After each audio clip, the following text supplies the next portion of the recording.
아무리 숙련된 배달원이라고 해도 오금저리는 순간이 오기 마련이다.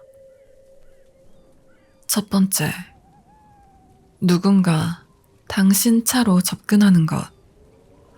정말 이를 악물고 말하는 건데 주문한 음식이 도착했으면 현관에서 기다려라. 배달원이 왔다고 친히 밖에 나와서 배달원에게 다가가는 것만큼 배달원을 과민하게 만드는 것도 없다. 당신의 의도가 좋다고 해도 상관없다. 중간에서 만나고 싶지도 않다. 그냥 망할 문에서 기다리라고. 우리가 갈 테니까.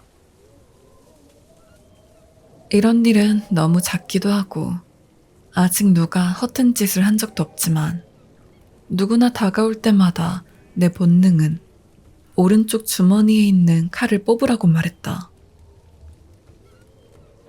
두 번째, 문 닫기 15분 전. 100달러짜리 지폐를 낼 테니까 거스름돈을 준비하라는 쪽지를 문 앞에 덜렁 붙여놓는 것. 이런 경우 뒤에서 급습한다. 개인적으로 강도당한 경험은 없지만 도시 배달원들은 하나같이 있단다. 그리고 보통 강도들은 배달원이 근무를 마칠 때까지 기다린다. 배달원의 주머니에 현금이 두둑히 들어있다는 걸 확인하고 실행하는 것이다. 피자 배달원에게 일어날 법한 일은 아니지만 말이다. 그리고 마지막, 3층 높이나 그 이상 계단을 걸어 올라가야 하는 경우. 매년 이맘때 날이 빨리 저물어 오후 6시면 바깥이 온통 캄캄해지기 시작하면서 온갖 무서운 요소가 강조된다. 딱 10배 정도. 그리고 가을 막바지. 늦은 시간에 사람들이 이상한 행동을 하는 건 역시 별 도움되지 않는다. 근무 시간 내내 완전히 이방인의 집에 가기 위해서 캄캄한 어둠 속을 걷는다는 것. 자, 그게 과연 얼마나 재미있는 일이겠는가. 아무튼 내 이야기는 약 일주일 전으로 거슬러 올라간다. 시작하기에 앞서서 이 이야기에 얽힌 일이 너무 많은데다가 그중 대부분이 진행형이기 때문에 아마 이야기가 상당히 많이 나올 것 같다. 어쨌든 이야기를 자연스럽게 시작하려면 제일 처음부터 풀어나가는 게 좋을 것 같다. 그날은 할로윈 다음 날인 토요일 밤이었다. 가게는 이미 이른 시간 장사를 접은 눈치였다. 배달 전화를 받을 무렵 가게는 이미 바닥 청소 중이었다. 폐점까지는 20분. 새벽 1시에 닫는 토요일이니 전화 받은 시간은 오전 12시 40분이었다. 그러니까 피자를 만들어서 굽고 배달지까지 가는 시간은 적어도 새벽 1시가 넘는다는 소리다. 주문한 주소지 건물 마당에 들어서는 순간 무언가 이상하다는 걸 빨리 알아차렸어야 했다. 눈에 들어오는 가로등 하나 없는 데다가 불빛이라곤 내가 타고 온 차 헤드라이트와 이웃집에서 미약하게 새어나오는 빛이 전부였으니까. 주소를 착각한 줄 알고 다시 확인했다. 집 앞 진입로에는 차 한 대도 없었고 불도 다 꺼진 상태였다. 게다가 누가 살만한 집도 아닌 것 같은 게 마당에 무성한 잡초가, 심지어 잡초가 시들어가는 중이었고 현관에 놓인 식물 역시 메말라 비틀어진 상태였다. 우리는 주문받으면서 전화번호도 같이 받아놓기 때문에 이 황폐한 건물에 들어가기 전에 미리 받아둔 번호로 전화를 걸었다. 신호음이 가자마자 집 내부에서 주황빛이 반짝이는 걸 확인할 수 있었다. 상대방이 전화를 받기 전에 잽싸게 끊고 차에 핸드폰을 두었다. 왼손에는 피자를 들고 조심스럽게 현관으로 향했다. 오른손은 주머니에 있는 칼을 잡고 있었다. 문을 두드리고 열리기까지 기다렸다. 문이 열리자마자 너무 놀라서 피자를 떨어뜨리고 도망칠 뻔했다. 나를 맞이한 것은 휜 얼굴로 눈동자가 있어야 할 부분에 판다처럼 검은 구멍만 있었다. 게다가 몸이 보이지 않았다. 정말 휜 얼굴 하나만 나온 것이다. 하지만 곧 현관불이 켜졌고 그 얼굴의 정체는 휜 물감을 칠한 남성이라는 것을 알 수 있었다. 그가 감았던 눈을 뜨자 검은 구멍 가운데 눈동자가 보였다.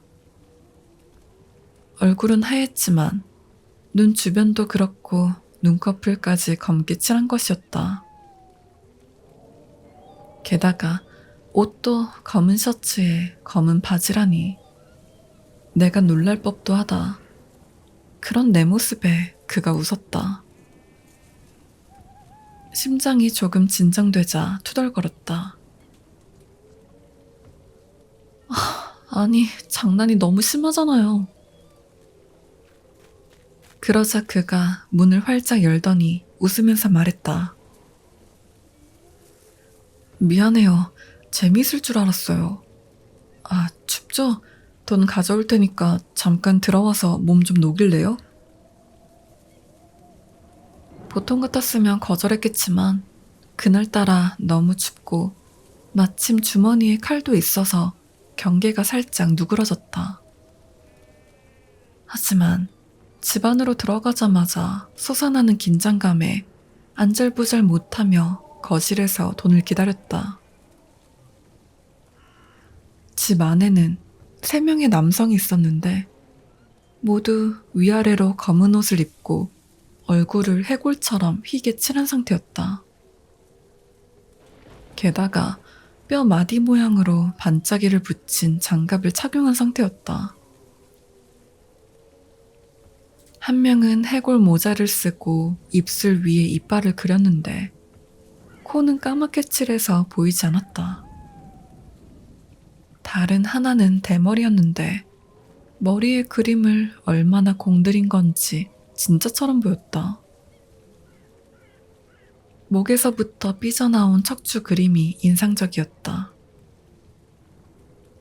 여자도 한 명 있었는데 엄청나게 요염한 스타일로 화장한 상태였다.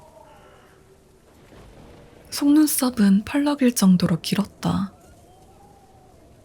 화장이 아무리 두꺼워도 원래 미인임을 짐작할 수 있는 얼굴이었다. 그녀의 빛나는 초록색 눈동자는 음침한 남자들 사이에서 단연 돋보였다.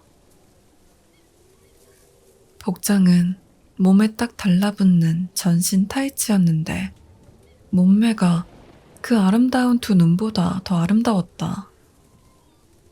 키는 작았다. 한 152cm 정도? 하지만 나올 곳은 압도적으로 나온 그런 굴곡진 몸매였다. 대머리가 능글맞게 웃더니 내게 맥주를 권했다. 아마 긴장한 티가 너무 난 탓이었겠지. 모든 사람이 그런 나를 보며 살포시 웃었으니까. 막 할로윈 파티에서 돌아왔어요. 마실래요? 근무 중인 건 알겠는데 한 캔 정도는 괜찮지 않을까요?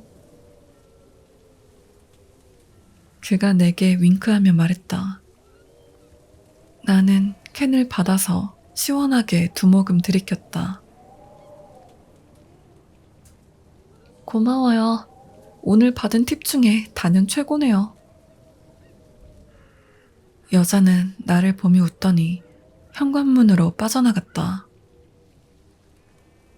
처음 나를 맞이한 남자가 돈을 들고 나왔다. 다른 둘은 이미 피자를 먹는 중이었다. 그 순간 나는 이 집이 얼마나 휑한지 눈치챘다. 안방에는 가구가 거의 없다시피 했다.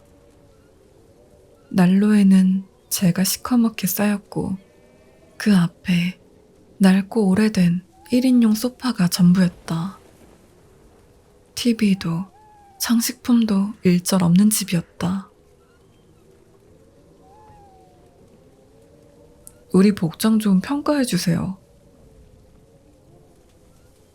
처음 나왔던 남자가 내게 물었다. 솔직히 말해서 지릴 뻔했어요. 그러면 성공인가요? 죽은 해골의 날을 따라한 복장이에요. 완성형을 보여줄게요. 그가 설명하며 말했다. 그는 부엌으로 들어가더니 엄청나게 큰 솜브레로와 피투성이 마체테를 가지고 나왔다. 그는 이 사진의 캐릭터를 따라한 것 같았다. 그가 건네준 마체테를 재미삼아 휘둘러 봤다. 칼에 묻어있던 가짜 피가 내 옷과 얼굴에 튀었다. 온기가 느껴졌다는 사실이 살짝 혼란스러웠다. 새 남자는 음흉한 눈빛으로 나를 쳐다보며 미소 짓고 있었다. 그들의 얼굴은 내 오금을 저리게 했다. 전신에 닭살이 돋고 목덜미의 털이 빳빳하게 서는 것이 느껴졌다. 나는 재빨리 그들에게 맥주 잘 마셨다고 전하고 조깅하듯 차로 뛰어갔다. 집에서 빠져나와 포장 도로를 달리는 내내 바퀴가 굉음을 냈다. 하도 발바대서 가게 도착까지 신기록을 세운 것 같았다. 가게에 도착해서 매니저와 함께 책상에 앉아 돈을 꺼냈다. 매출 전표와 현금을 맞춰봐야 내가 현금을 빼먹지 않았다는 걸 증명할 수 있으니까. 그 작업이 끝나야만 우리 둘 다 퇴근할 수 있었다.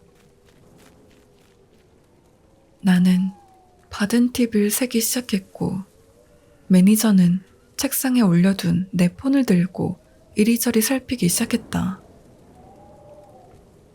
그와 나는 꽤 친한 사이였기에 그런 건 아무렇지 않았다. 자, 핸드폰에 네 셀카가 얼마나 많은지 한번 볼까? 그가 내 사진첩을 열며 말했다. 닥쳐, 쓰레기야. 그의 말에 웃으며 받아쳤다. 얘 죽인다. 누구야? 그가 화면을 내게 보이며 말했다.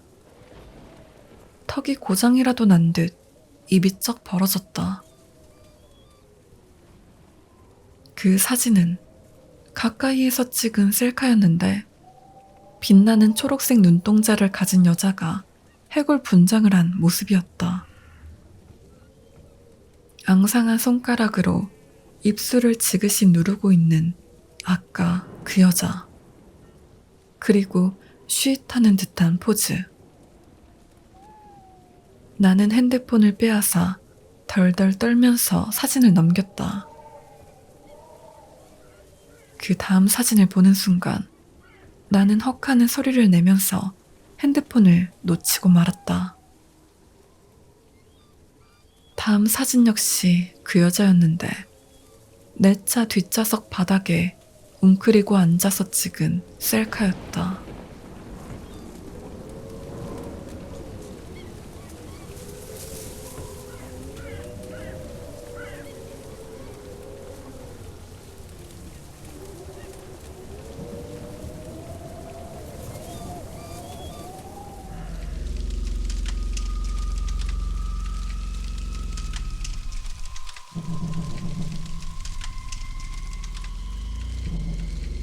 그건 정말이지 천재적인 생각이었다.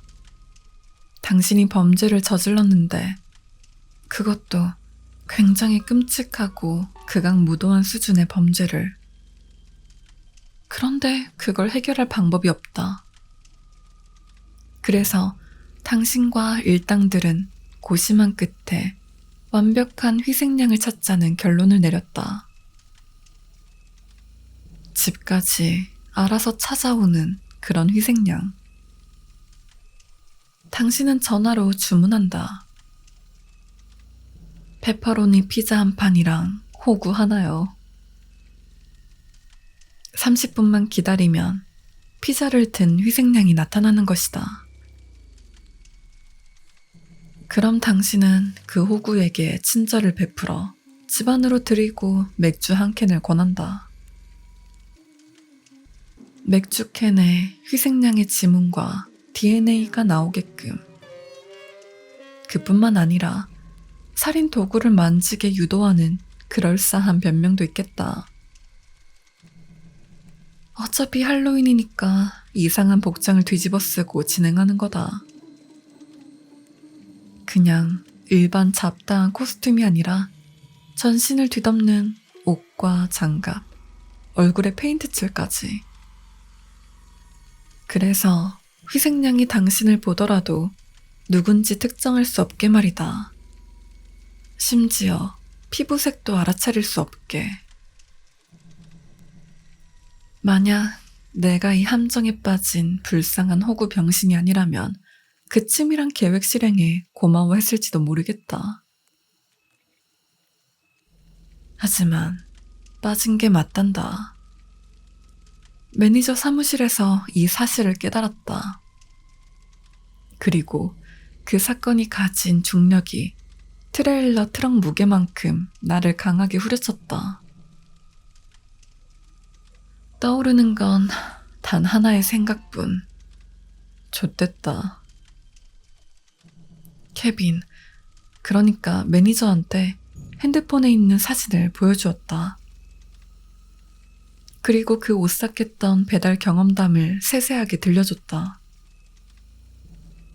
손에 마체테를 쥐게 된 장면을 설명하면서 가짜라고 믿었던 피에서 느껴지는 온기와 그것이 내 옷과 얼굴에 튀었다는 생각이 들자 나는 다 내려놓고 말았다. 점심으로 먹었던 것까지 몽땅 개원했다. 내 옷에 튀었던 피가 이제는 갈색으로 변한 것을 보자 몽땅 토해낼 수밖에 없었다. 턱에 묻은 토사물을 닦고 케빈을 봤다. 여전히 이해가 안 되는 게 하나 있다. 그 여자애는 내 차 뒷좌석에서 뭘 하고 있었던 거야. 아직 그 여자가 있는지 확인해야 한다. 내가 이 사진을 지금 봤는지 안 봤는지 그 여자애는 알 수 없다. 아니면 내가 여자의 위중을 잘못 파악한 걸까? 혹시 내 차에서 계속 기다리고 있다가 내가 다가가면 그 후에 어떤 상황이 벌어질지 누가 알겠는가? 나는 주머니에서 칼을 꺼냈다. 케빈이 내 뒤를 따랐다. 우리는 가게 건물 뒤에 숨어서 동태를 살폈다. 케빈은 피자 커터를 들었다. 누군가 봤으면 우리가 더 미친 사람처럼 보였으리라. 사실 그런 기분이 들긴 했다. 시간이 새벽 2시를 향해 갔기에 다른 가게는 일찌감치 문을 닫은 상태였다. 우리는 줄지어 있는 가게 뒷길을 이용해 몰래 이동하기로 했다. 그 길은 거의 암흑의 통로나 다름없었다. 철물점 적재함이 있는 곳에 보안등이 켜져 있기는 하지만 그게 전부였다.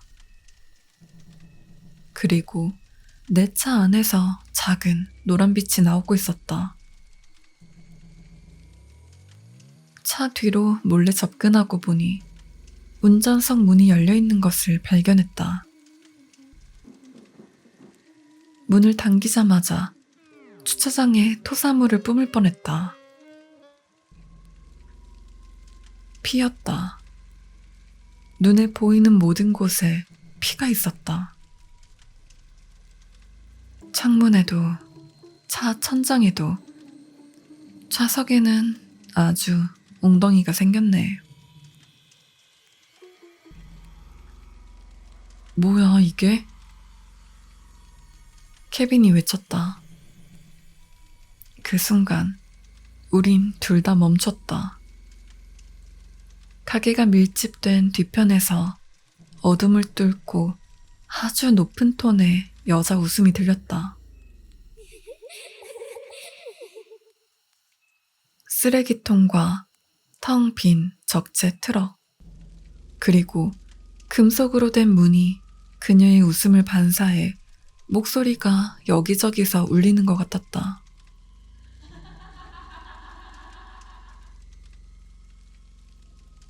젠장, 빨리 가자. 칼을 쥔 손에 힘을 주면서 말했다. 그래, 차는 그냥 두고 가자.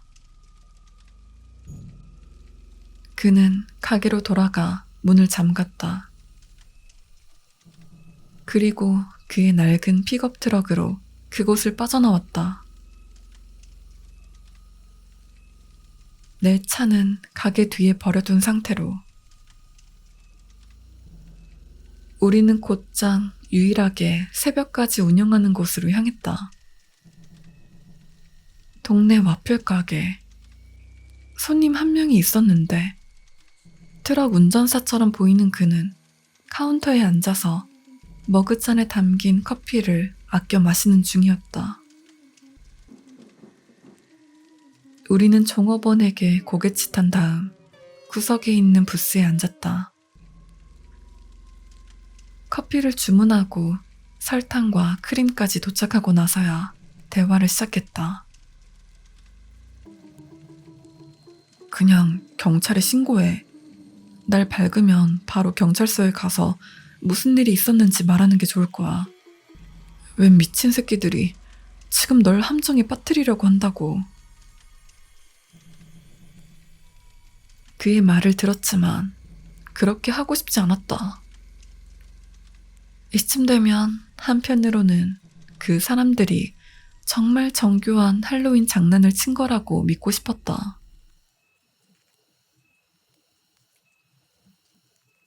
그냥 좀 심한 장난치는 게 아닐까?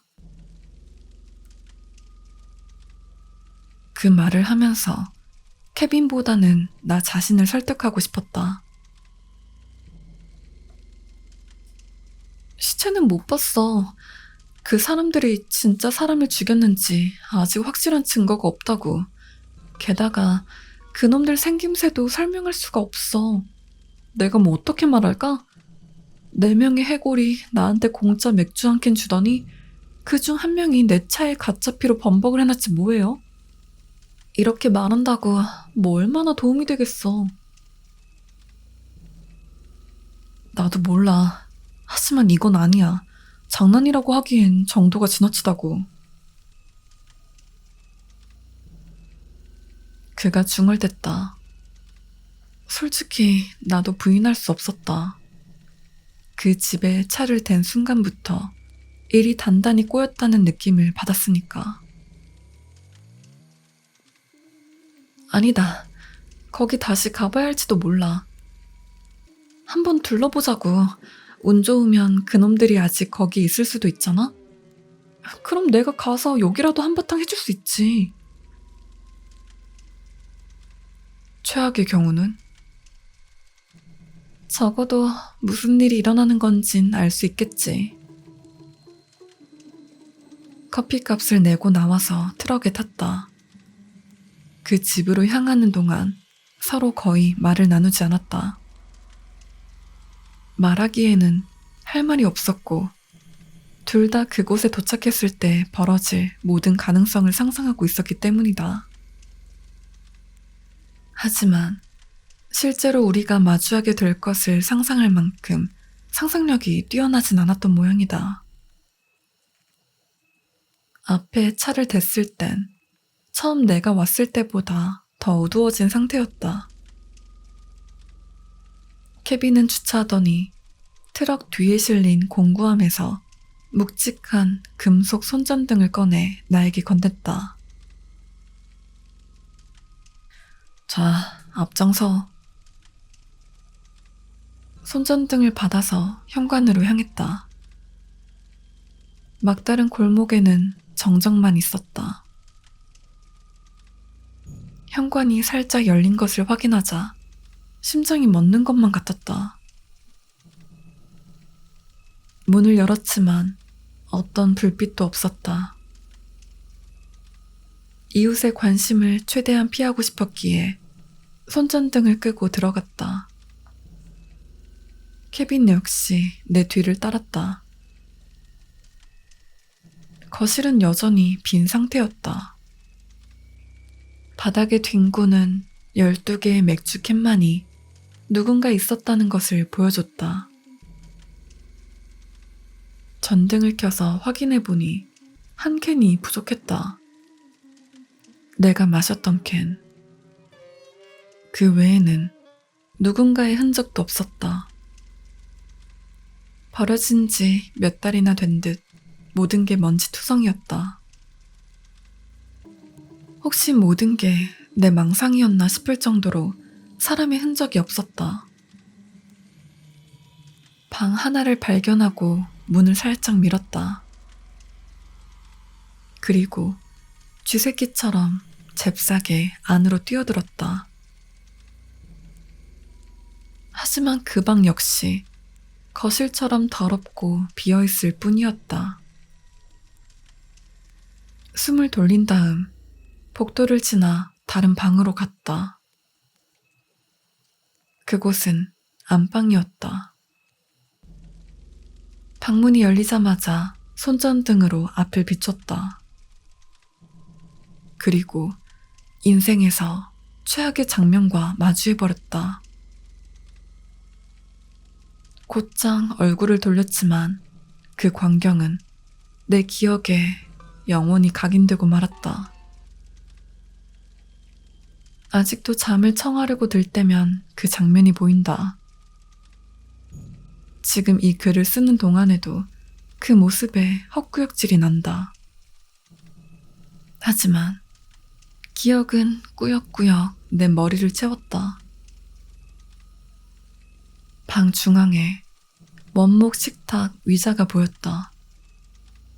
그곳에 묶인 한 남자, 아니 남자였던 사람의 잔해가 있었다. 그는 머리가 없었다. 손 하나도 마찬가지였다. 반대편 손에도 손가락 몇 개가 없었다. 상의가 없는 남자의 몸뚱아리 위로 피가 폭포처럼 흘렀고 피 웅덩이가 점점 퍼져서 거의 방 전체를 뒤덮고 있었다. 그의 가슴, 배, 다리에 매우 크고 깊은 상처가 있었다. 거의 벌집을 만든 수준이었다. 거대한 파리떼가 불길한 구름처럼 상처 위에서 들끓었다. 원래라면 저긴 머리가 있어야 하는 위치다. 케빈 역시 가까스로 정신을 부여잡았다. 폐 안에 남은 공기를 순식간에 빨아들인 것 같았다. 빨갛고 파란 불빛이 커튼 끝자락을 타고 어지럽게 흩어지는 것을 확인하는 순간이었다. 핸드폰에서 진동이 느껴졌다. 발신자 표시 제한. 공황 상태에 가까워서 말도 나오지 않았다. 그러자 숨이 섞인 남자의 깊은 목소리가 들렸다. 게임 시작.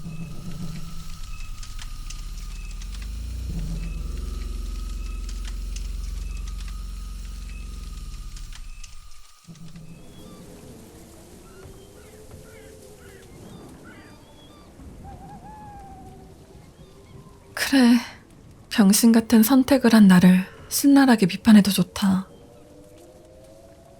내 행동이 비상식적으로 보였을 수도 있고 너무 간단하고 명백한 해결책을 간과했다고 해도 좋다. 하지만 당신이 내가 있는 그곳에 있었다면 피칠갑된 시신 있는 방에 서서 곧 살인 누명을 쓰게 될 현실을 바라보는 그 기분이란 이런 걸 두고 스트레스라고 하나 보다. 이런 상황에 동반되는 불안감, 스트레스. 알다시피 우리가 부르는 공황 상태가 찾아오면 인간의 뇌는 제 기능을 못한다. 문제를 대처하는 방법이 보이지 않는다. 통제가 되지 않는 기분이 든다. 그래서 안 했다. 나는 경찰을 기다리지 않기로 했다. 내 핸드폰에 저장된 여자의 사진도 보여주지 않았다. 사진을 백업하지도 이메일로 보내놓지도 않았다. 그리고 하나 말하자면 차에서 피를 발견했을 때 내 번호로 112에 신고하지 않은 게 참 애석하다. 이 모든 게 시작되기 전에 끝내버릴 수 있었는데 이런 상황에 대한 해결책은 화면에 띄워놓고 보면 참 쉽다. 집에서 글로 읽을 때도 마찬가지고 아니 전후 사정을 다 아는 경우에도 쉽겠지. 하지만 당신이 직접 그 상황에 있다면 그게 진짜 당신에게 일어나는 일이라면 내가 하고 싶은 말은 논리적인 사고 전개가 어렵다는 것이다. 게다가 그런 순간에 밖에 경찰차 불빛이 보이고 내 앞에는 시체와 피 웅덩이가 있다. 케빈과 나 둘 다 똑같은 생각이었을 것이다. 이제 자리를 뜰 시간이다. 나는 손전등을 끄고 잽싸게 뒷문으로 도망쳤다. 다행히 뒷뜰과 마주한 이웃집은 울타리가 없어서 하나의 집처럼 연결되어 있었다. 분리선이라고 해봤자 작은 정원이나 덤불 정도? 이웃집에도 불이 하나둘 들어왔지만 다들 앞으로 나가서 구경하는 것 같았다. 왜냐하면 우리가 도망치는 동안 개미 새끼 한 마리도 못 봤거든. 마당 앞으로 돌아 나와서 케빈의 트럭이 있는 곳까지 반대로 돌아갔다. 다행히 진입로에 주차하지 않고 오히려 옆집에 대놨다. 특공팀 차량 2대가 모두 빈 상태였다. 모든 경찰이 집에 들어갔으리. 여기서 또 한 번 말하자면 우리는 그때 차라리 집에서 그들이 오기를 기다렸다가 모든 걸 털어놨어야 했다. 하지만 우리는 트럭을 타고 최대한 그곳에서 자연스럽게 탈출했을 뿐이다. 피자 가게로 돌아와서 여전히 불편한 침묵이 이어졌다. 우리가 방금 본 광경은 말을 시작하기가 너무 어려웠다. 내 차 옆에 트럭을 댔다. 시동은 끄지 않았다. 마침내 케빈이 목을 가다듬더니 말했다. 저기 무슨 일인지 모르겠어. 하지만 해결할 수 있을 거야. 넌 괜찮을 거야. 알리바이도 탄탄하잖아. 오늘 밤까지 계속 근무했으니까. 만약 경찰이 찾아오면 내가 잘 말할게. 누가 이런 짓을 저지른 건지 모르겠지만 지금 우리만큼 상황을 파악하는 사람도 없을 거야. 그러니까 집에 가. 잠 좀 자두고 아침에 전화할 테니까 같이 경찰서에 가자. 아, 내가 퇴근하고 나서 말이야. 우리 둘 다 진술이 같을 테니까 위심을 사진 않을 거야. 내일 점심 근무라서 오후에는 퇴근할 수 있어. 그래, 그렇게 해야겠다. 아마 오늘 하루를 돌아보면 그 생각만큼 현명한 아이디어는 없었던 것 같네. 몸 조심해. 케빈이 내 무릎을 찰싹 때리면서 말했다. 나는 차에서 내렸고 우리는 그렇게 헤어졌다. 케빈은 좋은 녀석이다. 우리가 친하다고 언급하기는 했지만 솔직히 말해서 그건 절제된 표현이었다. 내가 이 동네에서 어울리는 유일한 친구니까. 내가 이 동네로 온 게 이제 1년 정도밖에 되지 않았으니까. 고향에서 불미스러운 사건이 일어나 집이 집처럼 느껴지지 않았다. 그래서 이사를 했다. 새로운 시작을 찾아 떠나온 것이었다. 내가 가진 문제가 있다면 그건 바로 사교성이 떨어진다는 것이었다. 배달업에 종사하는 것도 원래 했던 일이기도 하고 타지 길눈을 빠르게 익히기 위한 것도 있었다. 케빈과 나는 동년배였는데 그는 나의 사소한 성격을 용납하지 않았다. 그는 내게 질문을 퍼부었고 가게를 닫고 나면 나를 데리고 동네 술집을 다녔다. 그런 그의 노력에 나도 마음이 열렸고 우리가 진짜 친구가 되었다는 것을 인정하기까지 얼마 걸리지 않았다. 그리고 이 상황에 그런 친구가 있다는 사실이 진심으로 기뻤다. 아파트에 거의 다 왔을 무렵 핸드폰이 울렸다. 케빈이 확인차 전화하는 것으로 생각했지만 불행하게도 그건 아니었다. 전화가 아니라 문자였는데 발신 번호가 999-999-9999였다.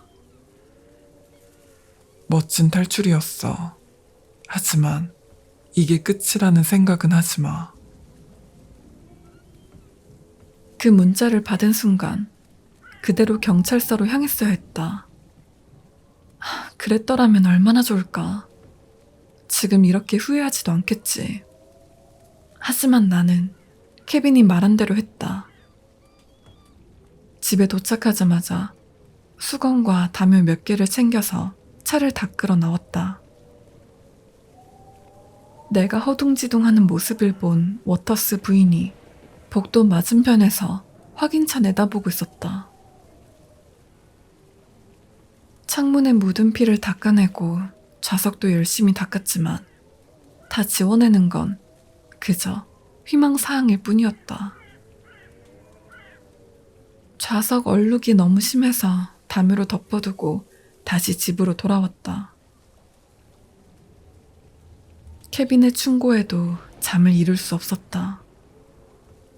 오후까지 꼴딱 지새우며 내 이야기를 다지고 또 다졌다. 경찰서에 가서 모든 것을 다 털어놓을 준비가 됐다. 심지어 종이에 필기까지 하며 빠진 부분이 없는지 재차 확인했다. 그리고 다시 핸드폰이 울렸다. 아까 그 999 번호로 문자가 왔다. 밖을 봐. 깜짝 선물을 준비했어. 바깥 주차장을 내다봤다. 그리고 그녀를 발견했다. 내 차 옆에 기대서 그 웃음을 보이는 소녀. 그녀는 나를 보며 뼈 장갑을 낀 손을 흔들면서 윙크했다. 단박에 문을 박차고 나갔다. 내가 1층이니까 주차장까지 15초 남짓 걸렸으리라.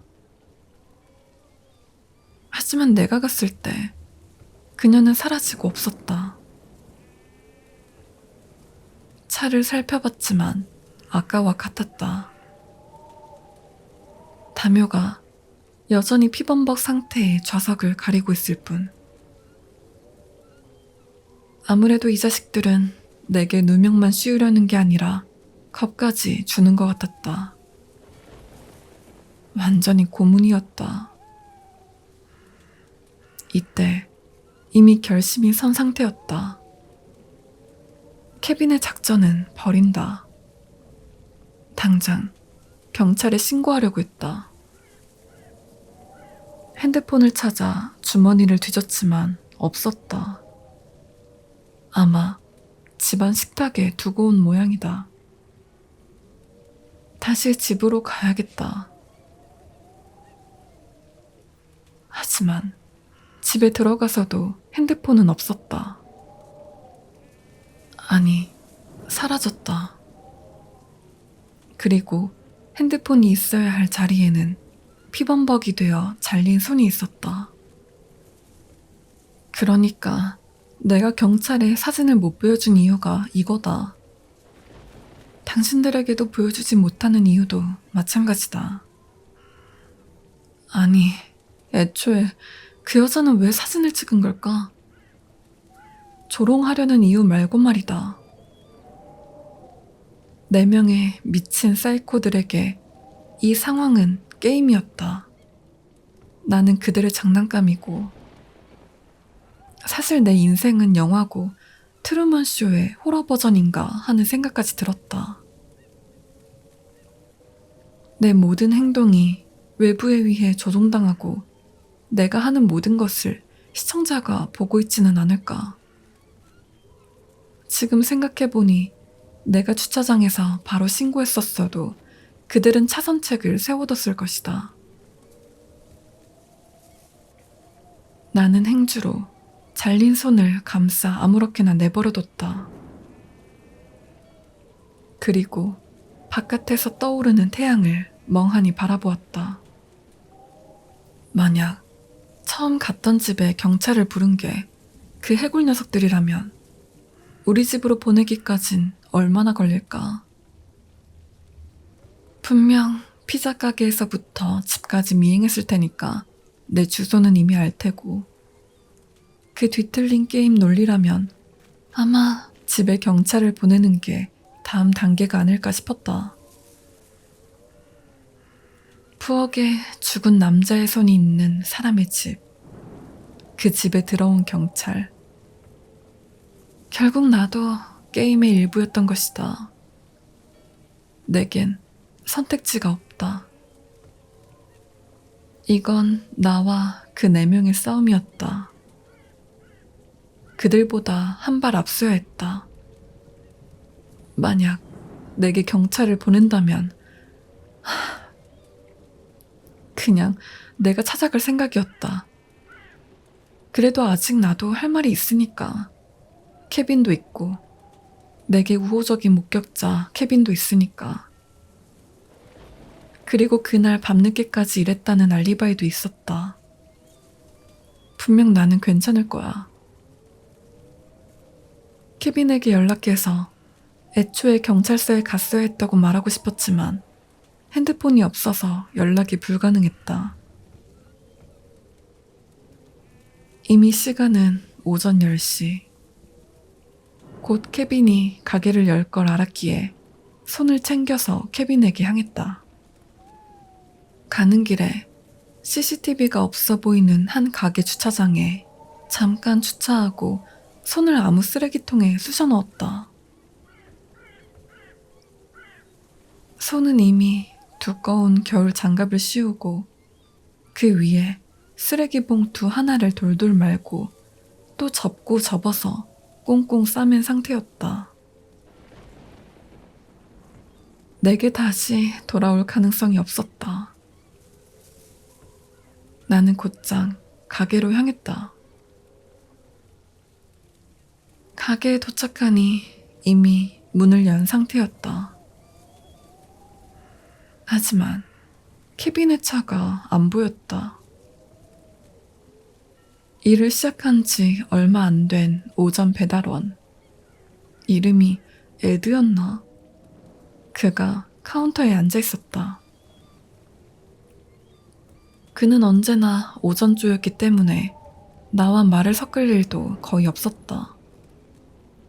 나는 항상 밤에만 근무했으니까. 게다가 아까도 말했지만 나는 사교성이 제로라서 처음 본 사람에게 말을 잘 걸지 않는다. 하지만 그는 나를 아는 눈치였다. 나를 본 그가 문을 열어주었다. 케빈은요? 인사치레 없이 바로 본론을 던졌다. 잘 모르겠어요. 이미 늦었거든요. 핸드폰도 안 받고 진짜 개짜증나요. 전산도 뭐가 엉망이라서 안 돼요. 케빈 없이 오픈하려고 했는데 출근 카드도 못 찍고 있거든요. 진짜 뭐지? 시스템 전체가 다 망가진 것 같아요.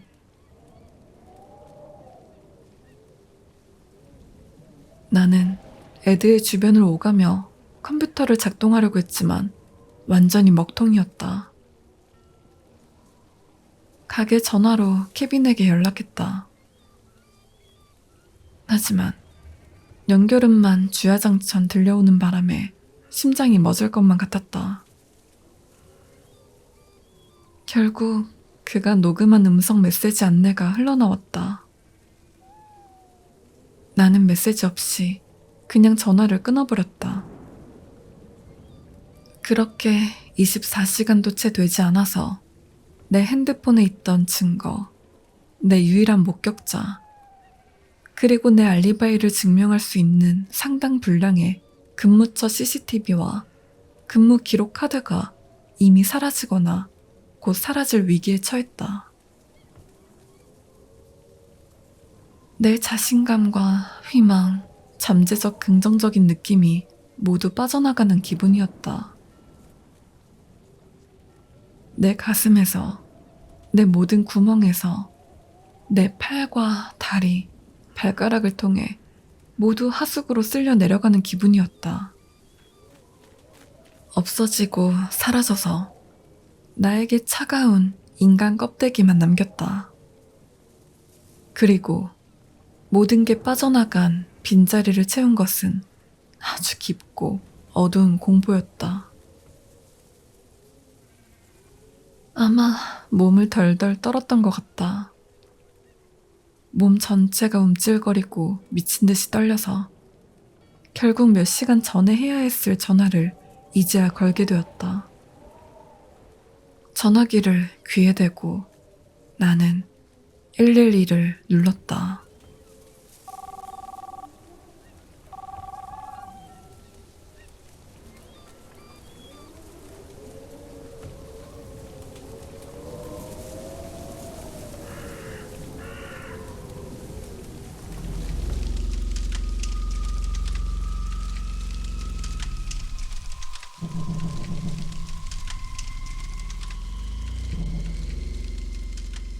지난 글에서 오늘까지 무슨 일이 있었는지 모두 설명해 주기로 약속했었지.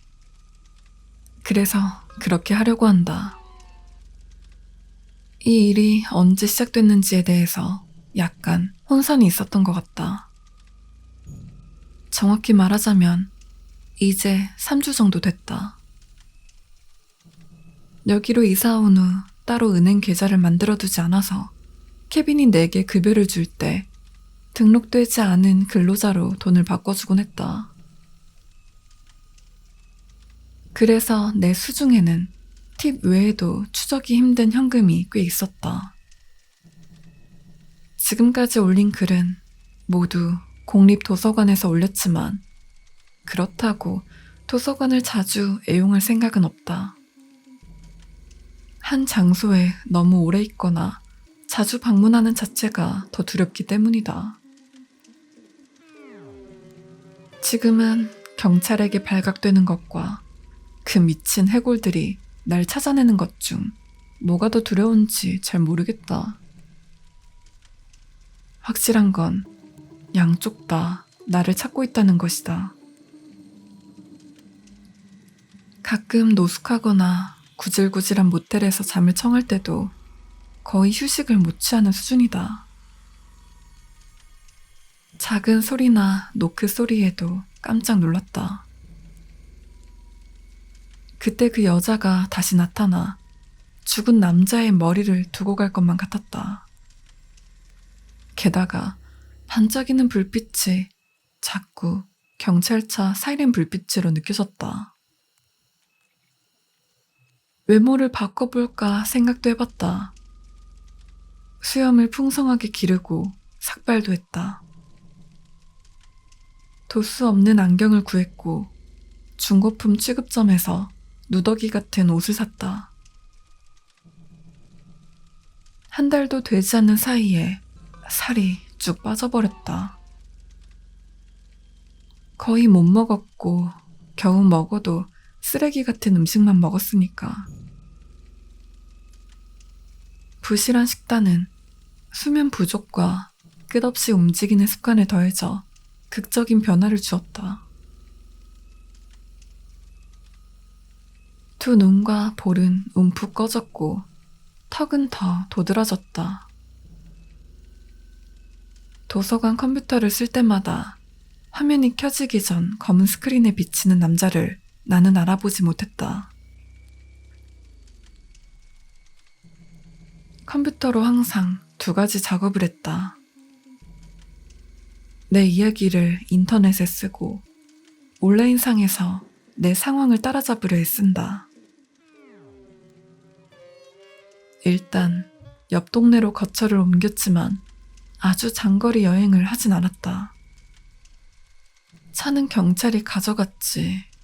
게다가 내 얼굴을 박은 포스터가 동네 정류장 곳곳에 붙은 상태였다. 나는 여전히 사건의 용의자였고 나에 대한 단서만 제공해도 현상금을 주겠다고 해댔다. 아직 케빈의 소식은 못 들었는데 그 부분이 가장 두려웠다.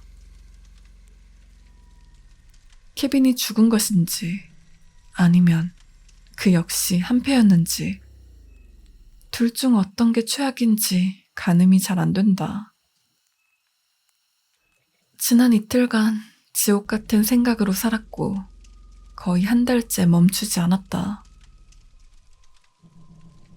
게다가 내가 전에 올렸던 글에 달린 댓글을 보면 의견 중 몇은 점점 안 좋은 방향을 예상하는 것 같았다. 한편으로 그는 내 절친이다. 그는 내 유일한 친구고 그도 그 사실을 인지하고 있다. 아마 케빈이 그들과 한패라면 내가 희생양이 되기에 안성맞춤이라는 것을 아는 유일한 사람일 것이다. 케빈은 내가 이 동네에 연고도 없고 직장 외에는 교류하는 사람도 없다는 걸 안다. 어디 그뿐만이겠는가. 지금 생각해보면 케빈이 내게 제시한 의견은 진짜 병신 같다는 거다. 그는 몇 번이고 내가 경찰에 신고하려던 것을 말렸다. 아마 가게 컴퓨터 데이터를 삭제하는 방법도 알고 있으리라. 사실 지금 내게 무슨 일이 일어나는지 차근차근 정보를 수집하는 중이다. 하지만 누가 내 말을 들어줄까? 내게 남은 선택 중 가장 좋은 것은 새로운 장소를 찾아 새 출발을 하는 거겠지. 어쨌든 내가 어떻게 여기까지 오게 됐는지 알려주는 게 인지상정이겠지. 공립도서관을 들락날락 할 뿐만 아니라 경찰에도 쫓기는 신세에 가끔은 숲에서 노숙도 한다는 건 이미 다 알 것이다. 하지만 내가 애초에 이 마을에 왜 왔는지 그건 모르겠지. 댓글로 사람들이 내가 고향에서 무슨 일이 있었는지 많이 물어봐서 대답해 주려고 한다. 일단 처음부터 말하자면, 그리고 이야기를 최대한 끌지 않기 위해 결론부터 말하자면, 경찰은 내 말을 믿지 않았다. 그들이 던지는 질문은 유도 질문일 뿐이었다. 그들은 내 이야기가 너무 편하다고 생각하는 것 같았다. 솔직히 나도 그들을 원망하지 않는다. 차에 왜 피가 묻었나? 해골 옷을 입은 여자가 거기에 뿌렸으니까. 마체테에 왜 지문이 있나? 걔네들이 내 손에 직접 쥐어줬으니까. 왜 경찰에 더 일찍 연락하지 않았나? 그건 나도 모르겠다. 부엌 식탁에 왜 피가 있었나? 그들이 내 아파트에 들어왔다는 것을 모르고 있었다. 그리고 그 피는 잘린 손에서 나온 것이다. 차에 피를 뿌렸다는 그 해골 옷을 입은 여자가 남기고 간 거다. 나는 지금 누명을 쓴 상태다. 맞아, 나는 근무 중이었지만 그 사실을 증명할 영상 기록이나 출근 카드 따위는 없다. 이미 너무 편하게 지워져 버린 상태였으니까. 그들은 내게 동네를 떠나지 말라고 했다. 그래서 처음에는 그 말을 들었다. 그 후로도 쭉 법망을 피해 도망치며 언제나 빠져나갈 궁리만 모색했다. 그런 일에는 능수능란했다. 왜냐고? 전에도 해본 거니까. 내가 당신들에게 알려주지 않은 과거가 있다. 그래, 나는 피자 배달부로 돈을 번다. 게다가 그 일을 정말 좋아하기도 하고 고향에서도 피자 배달부로 일했을 정도니까. 나 같은 남자는 온종일 차 타고 다니는 게 적성에 맞다. 솔직하게 말해서 이 일에서도 내가 진짜 좋아하는 부분은 현관에서 잠시 주고받는 짧은 인사치레와 그 너머로 보이는 집안과 가족의 모습이었다. 어떤 집도 똑같진 않았다. 그들을 통해 가정을 꾸리는 것이 판타지나 소설이 아니라 진짜 인생이라는 것을 깨닫곤 했다.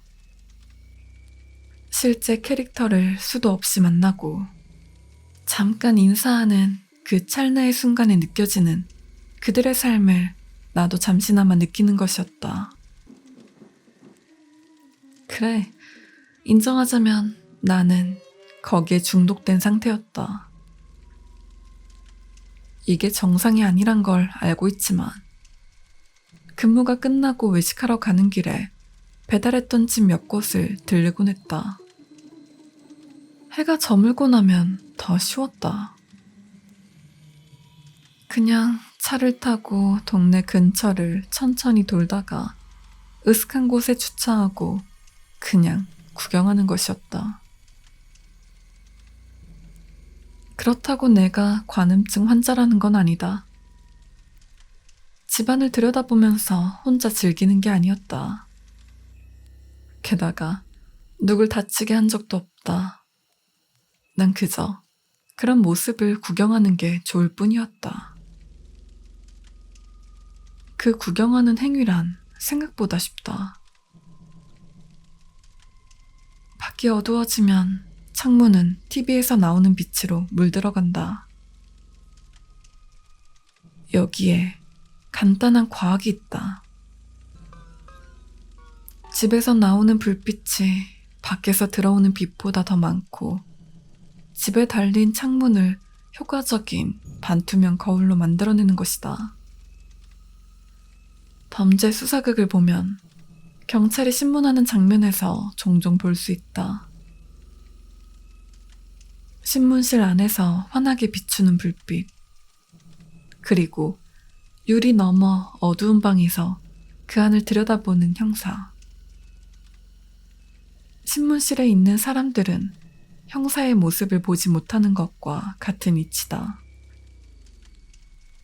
가끔 밤중 어느 길목은 달빛이 충분히 비추지 않거나 거리 자체가 어두울 때가 있다.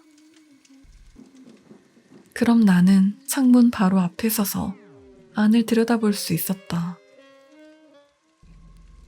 사람들은 내가 거기 있다는 것을 전혀 깨닫지 못했다.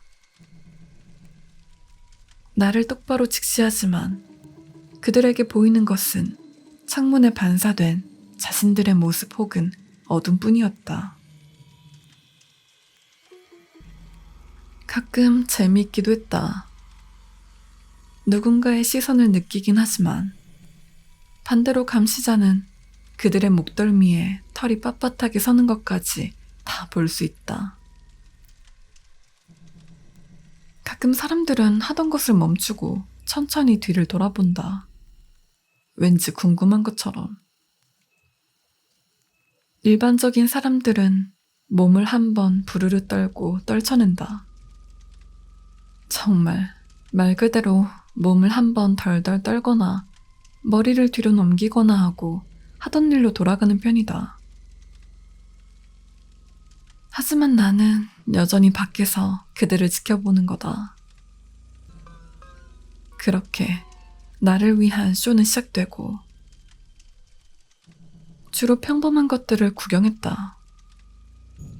가족들의 늦은 저녁 식사, 방문에 걸린 농구 골대에 공을 던지는 형제, 혼자 사는 여성이 반려동물과 대화하는 모습, 때때로 내 흥미를 자극하거나 날 반복해서 부르는 것도 발견하곤 했다. 한 커플이 있었다. 부부는 아이들을 재우고 나면 마리화나가 잔뜩 든 거대한 물담배 파이프를 만들어 피우곤 했다. 가끔은 데이트를 마치고 돌아온 커플의 신나는 엔딩을 구경하기도 했다. 그것도 거실에서. 이유는 모르겠지만 과체중의 남성이 땀 흘리며 열심히 운동하는 모습을 보는 것도 재미있었다. 90년대 댄스 비디오를 보면서 했거든. 그러던 어느 날 밤, 젊은 여성이 반려견과 자신의 저녁을 준비하는 것을 구경하던 중이었다.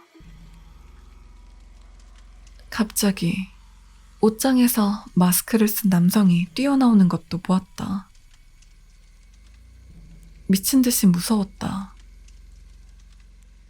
경찰은 그가 옷장에서 몇 시간이나 기다렸다는 사실을 발견했다. 여자가 출근한 사이에 집에 들어왔고 정확한 때를 기다린 것이다. 아니, 경찰은 내가 그 옷장에 숨어서 기다렸다고 생각했다. 그들은 내가 그녀를 침실로 끌고 들어가서 장갑 낀 손으로 목을 졸랐다고 생각했다.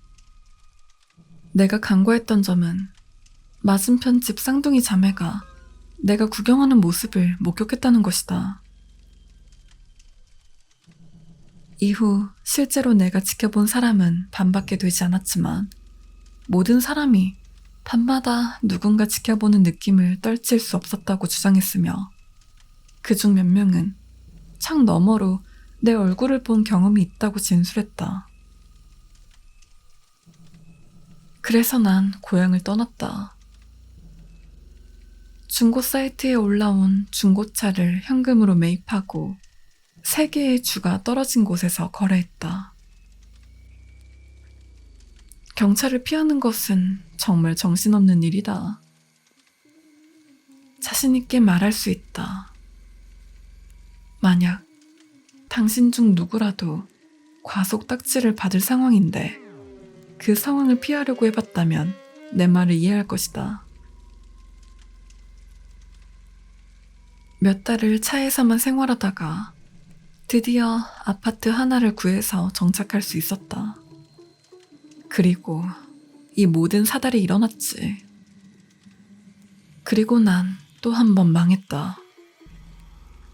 전에도 말했지만 내 인생은 트루먼 쇼의 호러 버전으로 시작된 것 같다. 이미 내 종착지는 결정됐고 운명은 잔혹한 관객들의 기쁨을 위해 놀아나는 것이라고. 하지만 감시당하는 기분을 말하자면 지금 당장, 그러니까 문자 그대로 지금 이 순간 낡아빠진 컴퓨터 앞에 앉아서 이걸 쓰는 동안 이 작은 도서관에도 밤이 찾아왔다. 사서들은 15분 뒤에 폐점이라면서 나보고 빨리 정리하고 나가라고 다그친다. 하지만 어쩔 수 없다. 나도 모르게 자꾸 주변을 훔쳐보게 된다. 뒷덜미에 털이 서기 시작한다. 그리고 창문은 내 쪽에서는 창 너머가 보이지 않는다. 그저 거울처럼 보일 뿐.